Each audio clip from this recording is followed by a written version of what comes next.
Alors tout d'abord, il faudra informer les élèves du traitement de leurs données, ainsi que du but dans lequel les données vont être traitées. Et après, les élèves auront évidemment la possibilité de s'opposer. Dans tous les cas, il faudra faire une pesée d'intérêt entre l'intérêt des élèves de ne pas apparaître sur les images et le but dans lequel les images vont être traitées. Si on fait un traitement uniquement par vous-même dans le cadre d'améliorer votre enseignement, que les images ne sont pas partagées avec des tiers, qu'elles sont conservées une durée limitée, on a une atteinte assez faible à la personnalité des élèves avec un intérêt pédagogique assez grand, c'est probablement quelque chose qui est défendable. Si vous souhaitez les utiliser, les conserver pendant des années, les partager avec vos collègues, là, votre intérêt diminue par rapport à l'atteinte, où l'intérêt reste le même, mais l'atteinte est plus grande, donc la mise en balance devient plus délicate.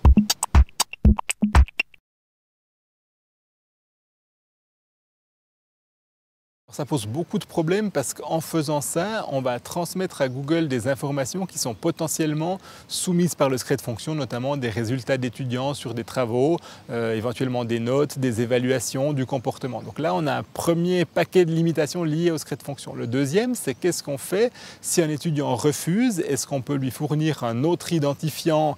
Et dans ce cas-là, on pourrait admettre que c'est peut-être plus confortable pour l'étudiant qui est d'accord et selon l'âge, qui a une capacité de choix et de comprendre les conséquences du choix de l'identifiant privé ou d'un autre identifiant.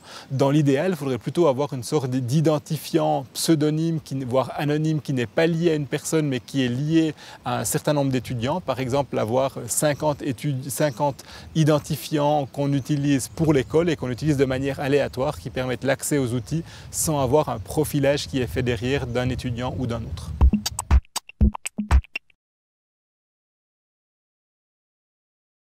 Alors là, on a beaucoup de configurations différentes qui sont envisageables. Office 365, c'est un outil qui permet de traiter des données auxquelles peuvent être liés ou non un espace de stockage avec par exemple un OneDrive, mais aussi avec un traitement qui peut être plus local. Donc selon la manière dont le logiciel est déployé dans votre école, vous pourriez avoir un stockage de fichiers qui est essentiellement local sur site ou alors à différents endroits dans le monde, parfois que l'administrateur aura choisi, parfois qui sont attribués de manière aléatoire.